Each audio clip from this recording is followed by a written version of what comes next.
ሰበር ዜና ዋና ከተማዋ በድሮን ተደበደበች። የህወሓት ጦር ወደ አማራ ክልል እየገሰገሰ መሆኑ ተገልጿል። ወረራው በይፋ ተጀምሯል።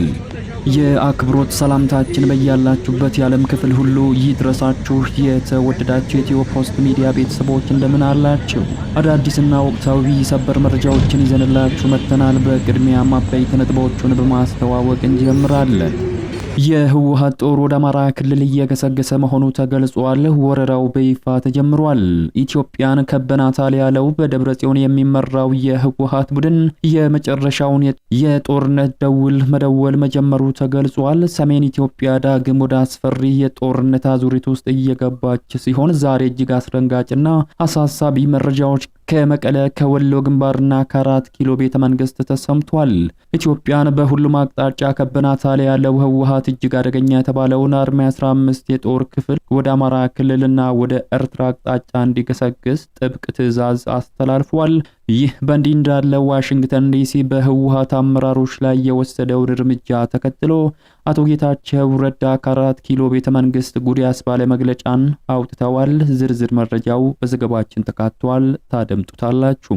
በሌላኛው ሰበር መረጃ በቢሊዮን የሚቆጠር ገንዘብ ከመንግስት ካዝና መጥፋቱ ተገልጿል። በቅርቡ የተሰማው የ98 ቢሊዮን ብር ዘረፋ ሳይረሳ ሌላ እጅግ አስደንጋጭ የኦዲት ሪፖርት ለፓርላማ ቀርቧል። የፌደራል ዋና ኦዲተር እንዳስታወቀው ከመንግስት መስሪያ ቤቶች በቢሊዮን የሚቆጠር ገንዘብ ያላግባቡ ወጥቶ ሳይመለስ መቅረቱን ይፋ አድርጓል።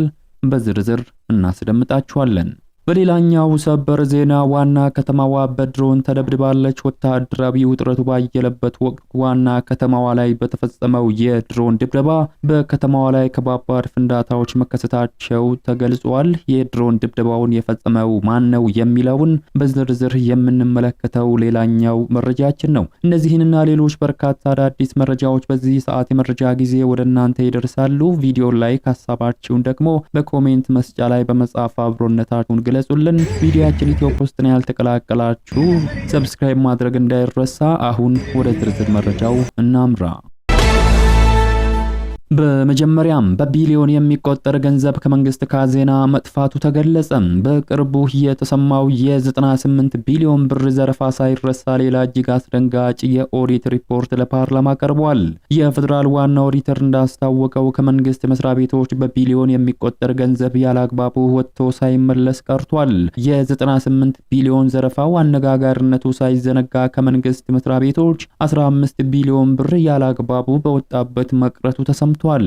በተለያዩ መንግስት መስሪያ ቤቶች ያላግባቡ የተፈጸመው ክፍያ መሆኑ ተረጋግጦ ተመላሽ እንዲደረግ ከታዘዘው ገንዘብ ወደ 15 ቢሊዮን ብር በወጣበት መቅረቱን የፌደራል ዋና ኦዲተር መስሪያ ቤት በፓርላማ ማብራሪያን ሰጥቷል። የመንግስትና የህዝብ ሀብት ባክኖ እንዳይቀር በቢሊዮን የሚቆጠር ገንዘብ ተመላሽ እንዲሆን በድጋሚ ለመስሪያ ቤቶቹ ማሳሰቢያ ሰጥቻለሁ ብሏል። ይሁን እንጂ በብርና በዶላር ከመንግስት መስሪያ ቤቶች ያላግባብ የወጣው ከፍተኛ ገንዘብ ተመላሽ አለመሆኑን ዋና ኦዲተር አረጋግጧል። በ2016 በጀት ዓመትና ከዚያ በፊት ከህግ ውጪ የተፈጸሙ ክፍያዎች መሆናቸው በሂሳብ ምርመራ ተረጋግጦ 21.5 ቢሊዮን ብር ገንዘብ ለመንግስት ተመላሽ እንዲሆን ጥፋቱን የፈጸሙ ተቋማት በደብዳቤ ተጠይቀው ነበር ተብሏል። ያላግባቡ ከወጣው ገንዘብ መካከል ተመላሽ የተደረገው 31 በመቶ በ2018 በጀት ዓመትና ከዚያ በፊት ከህግ ውጭ የተፈጸሙ ክፍያዎች መሆናቸው በሂሳብ ምርመራ ተረጋግጦ 21.5 ቢሊዮን ብር ገንዘብ ለመንግስት ተመላሽ እንዲሆን ጥፋቱን የፈጸሙ ተቋማት በደብዳቤ ተጠይቀው ነበር ተብሏል። ያላግባቡ ከወጣው ገንዘብ መካከል ተመላሽ የተደረገው 31 በመቶ ወይንም 6.6 ቢሊዮን ብር ብቻ መሆኑን የፌደራል ዋና ኦዲተር የ2017 በጀት ዓመት የኦዲት ሪፖርት አመላክቶ ነበር። ያላግባብ ወጪ ከተደረገው ከ30 ቢሊዮን በላይ ብር ውስጥ ተመላሽ ያልተደረገው 15 ቢሊዮን ብር መሆኑን የዋና ኦዲተር ዛሬ ለፓርላማ ባቀረበው ሪፖርት አመላክቷል። እንዲሁም ከ23000 በላይ ወደ መንግስት ካዝና መመለስ ሲኖርበት መስሪያ ቤቶቹ ተመላሽ ሳያደርጉ ቀርተዋል። ከህግ ውጭ የተከፈሉ መመለስ አለባቸው የተባሉት በአብዛኛው በጉምሩክ የገቢዎች ቅርንጫፍ ጽህፈት ቤቶች እንዲሁም በዩኒቨርሲቲዎች የተፈጸሙ መሆናቸውን ሪፖርቱ ያመላክታል። የተወሰኑ ከ32 እስከ 99 በመቶ ያለ አግባብ ያወጡትን ገንዘብ የመለሱ የመንግስት መስሪያ ቤቶች መኖራቸውም ተጠቁሟል። እንደ ማሳያ የኮምቦልቻ ጉምሩክ ቅርንጫፍ ከ800 ሚሊዮን ብር በላይ፣ የኤርፖርት ጉምሩክ 621 ሚሊዮን፣ አርባ ምንጭ ዩኒቨርሲቲ 120 ሚሊዮን፣ የቃሊቲ ጉምሩክ 3.2 ቢሊዮን ብር ያላግባቡ አውጥተው ከነበረው ገንዘብ ለመንግስት ተመላሽ አድርገዋል ተብሏል። የተጠቀሱትና ሌሎችም ተቋማት ሕግ ጥሰው ያላግባብ ወጪ ያደረጉትን እስካሁን ለመንግስት ያልመለሱት ወደ 15 ቢሊዮን ብር የተጠጋ ገንዘብ ተመላሽ እንዲያደርጉ ተጠይቀዋል። እንዲህ ያለውን የሂሳብ አያያዝ መዝረክረክ ለመንግስት ገንዘብ መባከን ምክንያት እንዳይሆን አስፈላጊው እርምጃ ይወሰድ ሲል የፌዴራል ዋና ኦዲተር አሳስቧል። ወደ ቀጣዩ ሰበር መረጃችን ስንሻገር የህወሓት ጦር ወደ አማራ ክልል እየገሰገሰ መሆኑ ተገልጿል። ወረራው በይፋ ተጀምሯል። ኢትዮጵያን ከበናታል ያለው በዶክተር ደብረጽዮን የሚመራው የህወሓት ቡድን የመጨረሻውን የጦርነት ደውል መደወል መጀመሩ ተገልጿል። ሰሜን ኢትዮጵያ ዳግም ወደ አስፈሪ የጦርነት አዙሪት ውስጥ እየገባች ሲሆን ዛሬ እጅግ አስደንጋጭና አሳሳቢ መረጃዎች ከመቀለ ከወሎ ግንባርና ከ4 ኪሎ ቤተ መንግስት ተሰምቷል። ኢትዮጵያን በሁሉም አቅጣጫ ከበናታል ወይ የስልጣን ቁልፉን እንይዛለን ካልሆነ ትግራይን ሀገር እናደርጋታለን ሲል በደብረጽዮን የሚመራው ቡድን ይፋዊ ፕሮፓጋንዳውን ጀምሯል። በሌላ በኩል ደግሞ የህወሓት እጅግ አደገኛ የተባለው አርማ 15 የጦር ክፍል በተከርካሪ ሳይሆን በእግር ወደ ወሎና ወደ ኤርትራ አቅጣጫ እንዲገሰግስ ጥብቅ ትዕዛዝ ደርሶታል ተብሏል።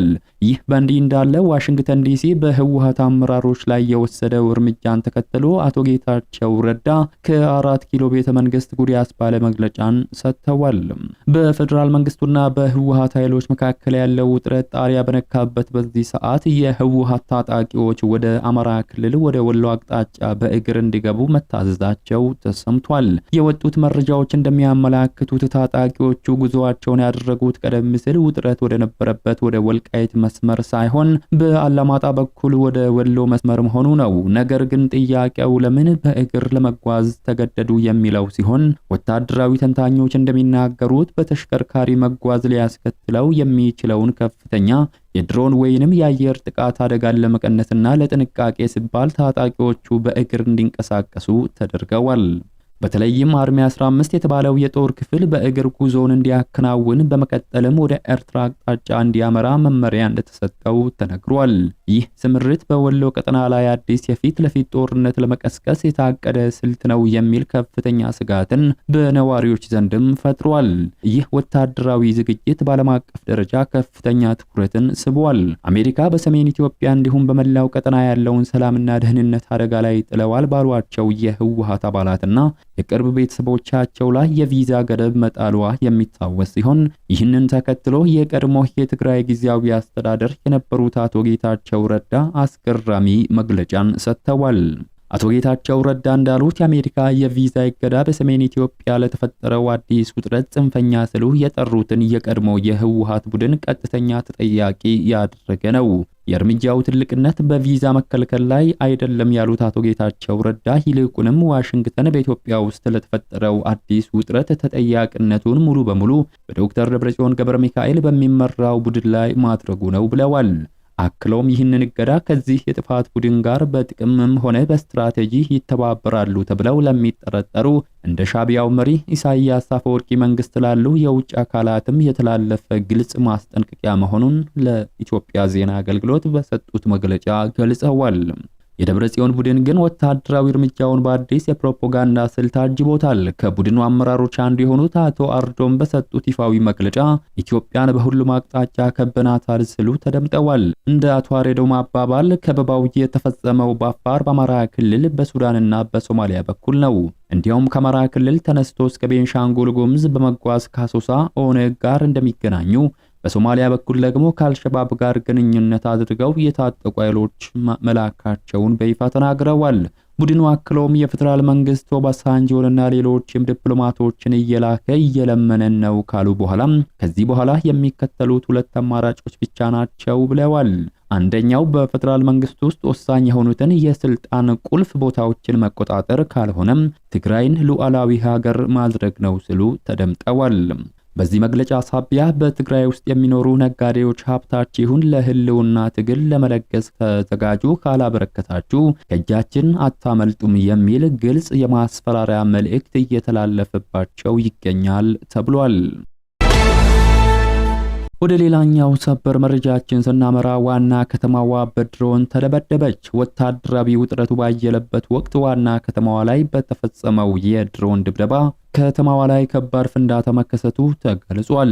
ከተማዋ ላይ ከባድ ፍንዳታዎች መከሰታቸው ተገልጿል። በምስራቅ አውሮፓ በተቀጣጠለው ጦርነት ዩክሬን በ2 ዓመት ውስጥ ታይቶ የማይታወቅ ከፍተኛ ጥቃት በሩሲያ ዋና ከተማ ላይ ፈጽማለች። ዩክሬን ላለፉት 2 ዓመታት ካደረገቻቸው ጥቃቶች ሁሉ እጅግ ግዙፍ የሆነውን የድሮን ጥቃት በሩሲያ ዋና ከተማ ሞስኮና በተለያዩ ግዛቶች ላይ የሰነዘረች ሲሆን የሩሲያ መከላከያ ሚኒስቴር በሰጠው ይፋዊ መግለጫ ወደ ዋና ከተማዋ ሞስኮ ያመሩ 194 ድሮኖችን ጨምሮ በአጠቃላይ በአገሪቱ የአየር ክልል ውስጥ 555 የዩክሬን ድሮኖችን ማክሸፉን ገልጿል።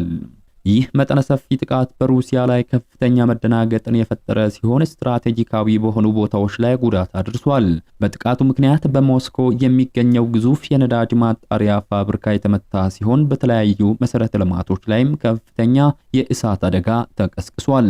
በተጨማሪም በሞስኮ ዓለም አቀፍ የአየር ማረፊያዎች ላይ ከባድ የበረራ መስተጓጎል የተፈጠረ ሲሆን በርካታ በረራዎች እንዲሰረዙ ወይንም መስመራቸውን እንዲቀይሩ ተገደዋል። በበይነ መረብ ላይ በፍጥነት እየተሰራጩ ያሉ ተንቀሳቃሽ ምስሎች በጥቃቱ የደረሰውን አስገራሚ ትዕይንት በግልጽ ያመላክታሉ። ጥቅጥቅ ያለ ጥቁር ጢስ ወደ ሰማይ ሲገነፍልና በአንድ ትልቅ የነዳጅ ማከማቻ ታንክ ላይ ከፍተኛ ፍንዳታ ሲከሰት በቪዲዮ ላይ ታይቷል። ከተመቱ ድሮኖች የወረደው ፍርስራሽን በአንድ የመኖሪያ ህንፃ ላይ የአካል ብቃት እንቅስቃሴ ማዕከል ላይ ወድቆ ከባድ ጉዳት አድርሷል ነው የተባለው።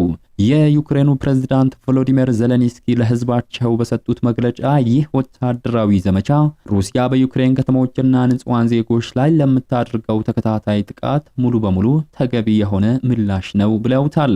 ዜሌንስኪ አክለውም ጥቃቱ በክሬምሊን ላይ የሚያደርገውን ጫና ለመጨመርና የሩሲያ ወታደራዊ አቅምን ለማዳከም የታለመ መሆኑን አስገንዝበዋል።